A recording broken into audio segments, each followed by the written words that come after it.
வணக்கம். இன்னைக்கு நாம ஒரு முக்கியமான விஷயத்தை பத்தி பார்க்க போறோம். தனிஷா பாப்பா சேனலின் பரிந்துரைகளின் அடிப்படையில் கொலஸ்ட்ராலை குறைப்பதற்கான எளிய சித்த மருத்துவ முறைகளை இந்த பகுப்பாய்வுல நாம விரிவா தெரிஞ்சுக்க போறோம்.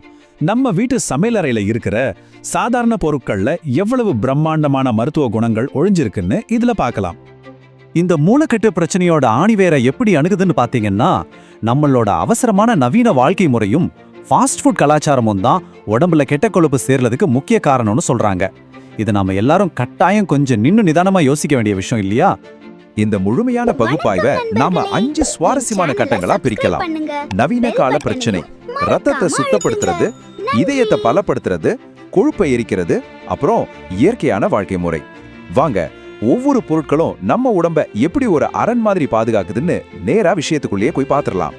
பகுதி 1, கொலஸ்ட்ரால் ஒரு நவீன கால பிரச்சனை.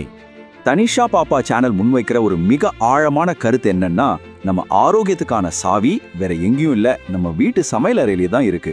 நவீன கால நோய்களுக்கு மருந்து மாத்திரைகளை தேடி வெளியில ஓடாம சமையலறைக்கு திரும்புறது தான் சரியான இயற்கையான தீர்வுன்னு அவங்க ரொம்ப ஆணித்தரமா சொல்றாங்க. நம்ம மறந்து போன ஒரு எளிய உண்மையை இது ரொம்ப அழகா நமக்கு ஞாபகப்படுத்துது.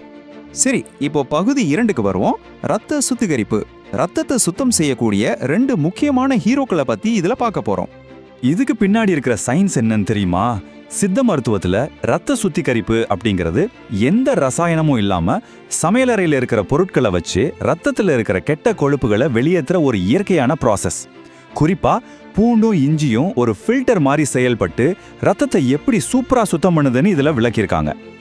இதுக்கு எவ்வளவு பூண்டு தேவைப்படும் நினைக்கிறீங்க? ரொம்பலாம் இல்லைங்க.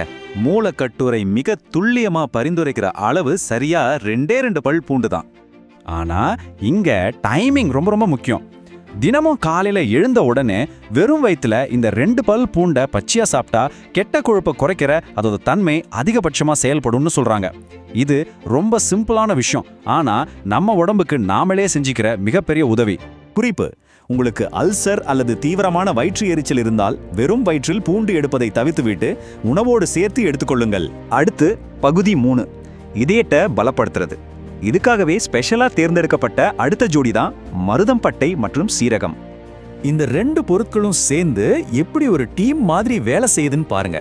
மருதம்பட்டை நேரடியா இதய தசைகளை ரொம்ப ஸ்ட்ராங் ஆக்குது. அதே சமயம் சீரக தண்ணீர் என்ன பண்ணுதுன்னா நம்ம உடம்பு முழுக்க ரத்த ஓட்டத்தை சீராக்குது. இது 2ம் சேர்ந்தா நம்ம இதயத்துக்கு டபுள் ப்ரொடெக்ஷன் தான் கிடைக்கும். சரி, இந்த மருதம்பட்டைய எப்படி பயன்படுத்துறது? அதுக்கும் ரொம்ப தெளிவான செய்முறை கொடுத்திருக்காங்க. ஒரு ஸ்பூன் மருதம்பட்டை பொடியை எடுத்துக்கோங்க. அதை வெதுவெதுப்பான தண்ணீர்ல நல்லா கலந்து ஒரு கஷாய மாதிரி குடிக்கணும். இவ்வளவுதாங்க, ரொம்ப எளிமையான வழிமுறை. இப்போ நாம 4வது பகுதிக்கு வந்துட்டோம். கொழுப்பை எரிப்பது. உடம்புல இருக்கிற பிடிவாதமான கொழுப்பை குறிவச்சு அதை எரிக்கக்கூடிய ஆற்றல் மிக்க இணைதான் கறிவேப்பிலை மற்றும் வெந்தயம். முன்னாடி பூண்டுக்கு ஒரு அளவு பார்த்தோம் இல்லையா? அதே மாதிரி இங்கேயும் ஒரு துல்லியமான நம்பர் இருக்கு. அதுதான் 10. ஆமாங்க, தினமும் சரியா 10 பச்சை கறிவேப்பிலைகளே எடுத்துக்கணும்.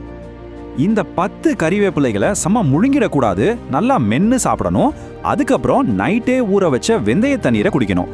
மென்னு சாப்பிட்ட கறிவேப்பிலையும் வெந்தய நீரும் ஒன்னா சேரும்போது அது கொழுப்பை எரிக்கிற ஒரு பவர்ஃபுல்லான கலவையா மாறிடுதுன்னு இந்த பதிவுல ரொம்ப தெளிவா சொல்லியிருக்காங்க.